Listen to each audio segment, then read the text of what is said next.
সবাইকে আসসালামু আলাইকুম। আবারও মনে করেন সালমান শাহ হত্যা নিয়ে দেখতেছেন তুমুল আলোচনা সমালোচনা। কারণ 2 দিন পরপরই সালমান শাহ এই আমরা হত্যা মামলার আসামির খবর শুনতে পারতেছি। ইতিপূর্বে আপনারা শুনেছেন যে ডন গ্রেপ্তার হয়েছে।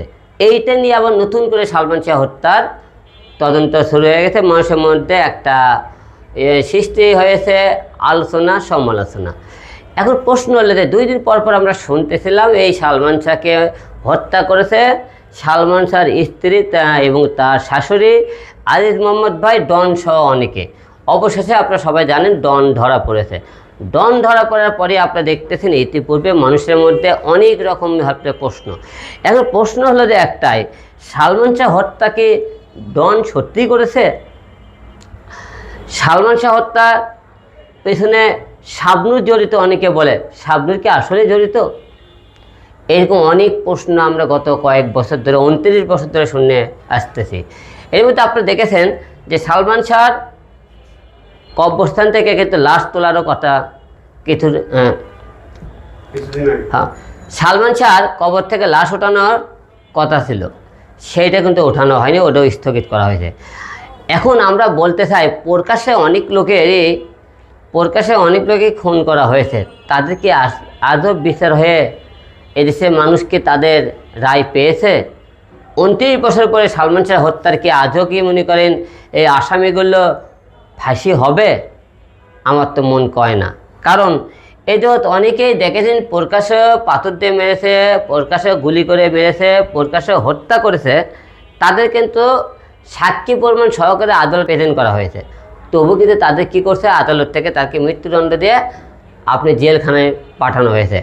এই জেলখানায় পাঠানোর কারণে আপনি কি মনে করতেছেন এই দেশের মনে করেন যে সমস্ত আসামি এবং যে সমস্ত মনে করেন ক্রিমিনাল লুকিয়ে আছে, তারা কি মনে করবে এসব কাজ বন্ধ করবে? না, করবে না।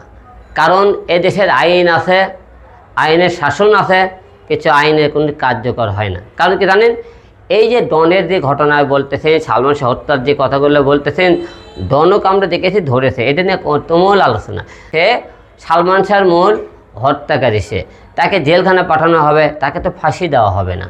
এরকম প্রত্যেকটা মানুষের মামলা যারা আসামি আছে সবাইকে বলবো যে আসামি ধরতেছেন, জেলখানায় পাঠাইতেছেন, কিন্তু তাদের তো ফাঁসি হয় না।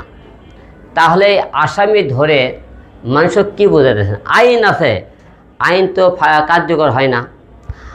এই দেশের মনে করেন সন্ত্রাস, চাঁদাবাজি, জুলুম, হত্যা, ধর্ষণ, এগুলো বিচার আপনি কীভাবে আপনারা আশা করেন? যতক্ষণ পর্যন্ত এই সমস্ত আসামিকে আপনারা মৃত্যুদণ্ড প্রদান না করবেন ততক্ষণ পর্যন্ত আপনারা এগুলো কি বন্ধ হবে না।